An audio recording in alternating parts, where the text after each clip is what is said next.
Hey, what's going on, RC drivers? Welcome back to the channel. Today we're going to take a quick look at the Tamiya Land Rover Defender 90 CC-02. It's really cool that they're extending the body options on the CC-02 platform. It's fun to build up, it's fun to go trailing with, and a little birdie told me that the Ford Bronco is on its way here. So if you want to see that, make sure you hit the subscribe button and the notifications bell so you don't miss it. But right now, let's check out this Defender. Isn't this thing pretty cool? I love the CC-01 Defender, and that's why I had to have the CC-02 Defender in my collection. We've already reviewed the CC-02 Mercedes-Benz G500 that you see back there, and this is pretty much the same thing. So what I'm gonna do is I'll put a card up above so you can see all the details about this chassis. I go into a great detail in my other video, but for this video here, we're just gonna go over some features really quick, and we're gonna start off with the body. This is a full build-up kit, and that means you're gonna have to paint the body, you're gonna have to paint some details, you're gonna have to mask this thing up, you're gonna have to cut all the decals out and apply it, but it's all part of the fun modeling experience, and you're left with this really cool D90 looking body. Now, I painted this one up just like the box art. You can see it back there in the Tamiya light blue. There it is, PS3. And I need some more black. I gotta order some more black after this video. I'm always running out of that, but this looks really good with the light blue. I did like my silver paint job on my CC-01 as well, but just a great looking body overall. Now, they do give you the LED light set with this body, which is really nice. It gives you taillights and headlights. Check out the spare out back, all these decals for the taillights. Now, quick little tip about getting the decals on these taillights. You're gonna wanna use like a hair dryer to warm them up and then push them down. A couple of my friends are always asking me, how do I get the decals to sit so well? And a little bit of heat is your friend when it comes to decal work. Let's see, I also love the guards around the windshield, up on the roof here. Went with the two-tone instead of the all silver. I did all silver on that one, but I had to do the two-tone on here because it looks so good. We got white up top. And the windows, they do give you some decals so you could tint it. I actually tinted it with some of Tamiya's spray, but went the extra step and put the window tint on there as well. The only thing is, which was really odd, they don't give you the window tint for these two windows. I don't know why, but luckily I did spray that window tint. Now, one other change here from the outside of the body that they carried over, or the styling I should say, is the black wheels. So we had silver wheels on the CC-01. CC-02 gets these nice black wheels and gives it a really trick look. I like the mirrors and everything. They even give you some decals to put on the back of those, but let me just pull this body off so you can see the LED lights. There's the module underneath, and you just gotta wire those. They even give you some little tabs to go and secure the wires down so they don't flop around. But here is the CC-02 chassis. Now, this is a pretty neat compact chassis. It's not your standard 1/10 scale size. You can't go out and buy some Proline bodies and stuff to fit on here. Tamiya has their own size, but all their bodies are kind of, well, I shouldn't say all their bodies. A bunch of their bodies are interchangeable. So you could get the G500, you could get the Bronco, and you could go put it on this Defender chassis or the CC-02 chassis if you ever get tired of this body. All right, now the chassis itself, pretty interesting. We got plastic frame rails in the center, but the extensions are metal. They're stent metal, but your battery sits back here. The Servo actually has two mounting options. You could also flip it vertically if you want to. I guess it's just personal preference. The only thing is there is still bump steer on this, and there was bump steer on the G500. It's just part of the way they designed it, but that is kind of one of the little downsides to this particular chassis. But moving on here, we got tall body mounts, so you can go swap out bodies if you want to again. You have these CVA oil-filled shocks on here, a little bit of stick in those, but we'll see how it works after I go trailing for a little bit, go and break them in, but the suspension feels good on here. Let me flip it over so you can see more of the suspension. We have 4-link in the front and rear, kind of these trailing arms on the bottom, and just links up top, all plastic of course. And let's move on to the axles now. Pretty cool looking axle. What's really interesting about these is it has an open diff, or you could build it with a locker in it. And the gears themselves, they are a cast metal. We do have the bushings like we see in all Tamiya kits throughout this,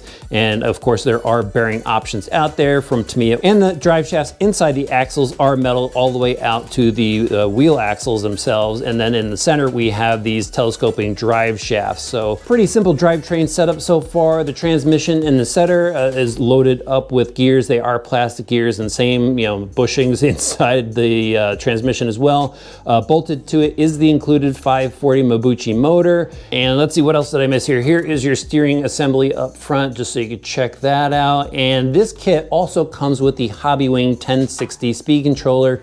A lot of people are excited to see this speed controller in some of Tamiya's new kits.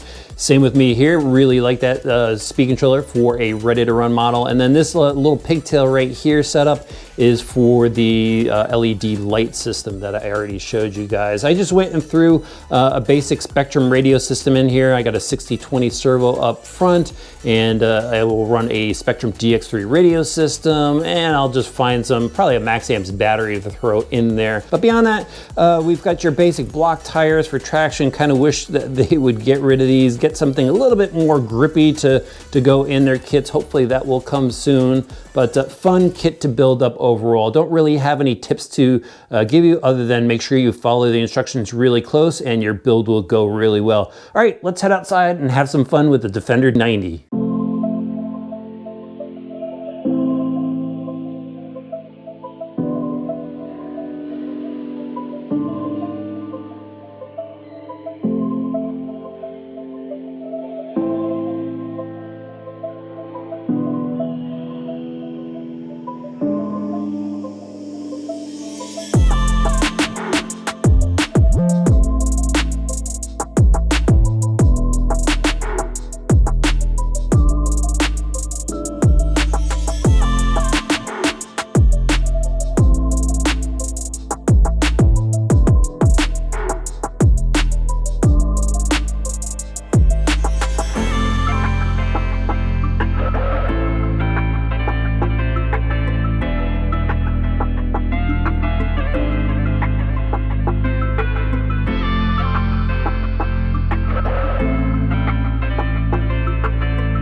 There it is, drivers, the Defender 90 CC-02, and I stopped here on the trail just to talk about the performance a little bit rather than going back to the studio.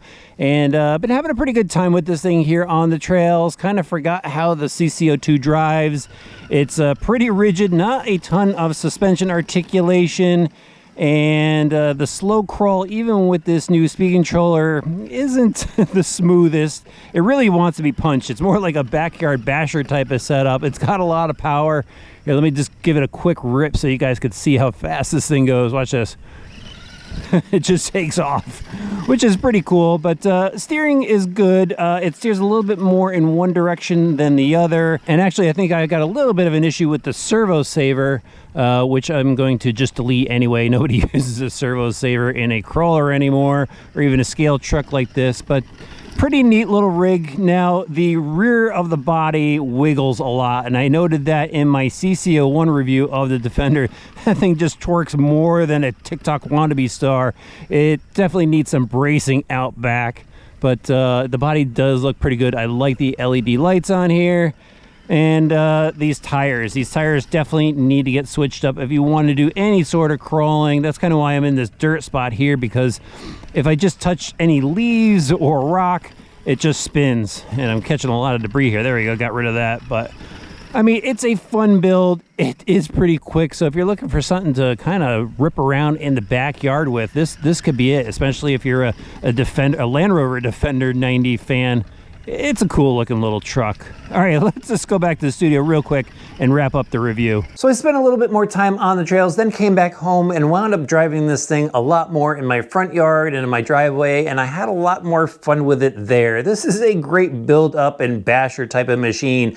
Out on the trails, the tires just don't have a lot of traction, not a ton of suspension articulation, and with the short wheelbase, it got hung up on a lot of roots, but just outside, having fun in my front yard, it was great. This thing's got a lot of speed. It gets a little tipsy when you're cornering, and that's where I really had the most fun with it. So if you're just looking to have a fun machine or something that you could build up and really enjoy the look of because you like Land Rover Defenders, this is a great kit. I wouldn't steer you away from it, but if you're really looking for something that will just be awesome off-road, it would probably need a lot of work.